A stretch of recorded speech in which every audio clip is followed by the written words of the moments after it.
16 दिसंबर बांग्लादेश का स्वतंत्र दिवस है। बांग्लादेश स्वतंत्र दिवस पर केंद्रित साब्रुम में बीएसएफ कैंप में 109 नंबर बटालियन सभी भारतीय बीएसएफ जवान जिन्होंने अपने परिवार के सदस्यों के साथ बीएसएफ द्वारा शुरू किए गए 1971 के बांग्लादेश मुक्ति संग्राम में पाकिस्तानी आक्रमण से बांग्लादेश की मुक्ति में योगदान दिया था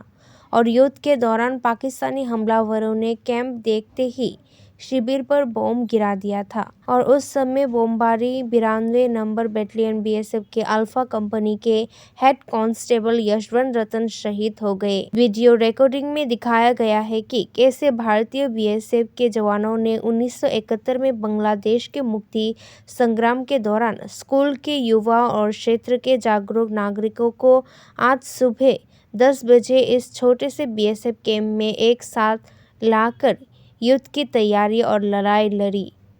प्रारंभ से पहले उन्होंने शहीदों को फूलों से याद किया। इस कार्यक्रम में आज साब्रुम के पोस्ट के पास के बाशकपाड़ा क्षेत्र के निवासी यानी 90 नंबर बटालियन बीएसएफ की पूर्व सदस्य जवान खुकन बादशाह का स्वागत किया जाना था, लेकिन वो अपनी शारीरिक बीमारी के कारण उपस्थित नहीं हो सके। आज के कार्यक्रम में भाग लिया 109 नंबर बटालियन बीएसएफ के कंपनी के deputy commandant Shri RDS Rawat, आधिकारिक चौकी कमांडर इंस्पेक्टर कुमार धीरज, प्रख्यात सामाजिक कार्यकर्ता नारायण दे, अनिल चंद्र दास और कई अन्य। हमारी तरफ से बीएसएफ से रखा गया है ये 16 दिसंबर जो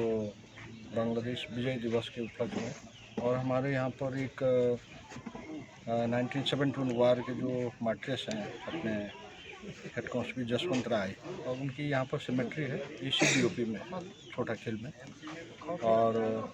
हर वर्ष ही यहाँ पर ये मनाया जाता है, लेकिन इस बार इसको थोड़ा अच्छे तरीके से हमने ये किया कि थोड़ा हर एक जैसे बच्चे खास तौर पर और जो लोकल्स हैं उनको ये जानकारी हो कि ये जो बांग्लादेश को आज़ाद करने में बीएसएफ ने क्या रोल निभाया है, और ख़ास तौर पर ये त्रिपुरा में जो कि यहाँ से बगाफा में और कई शरणार्थियों की जो यहाँ पर काफ़ी शिविर रहे हैं, उसके बारे में आज 16 दिसंबर को मनाया।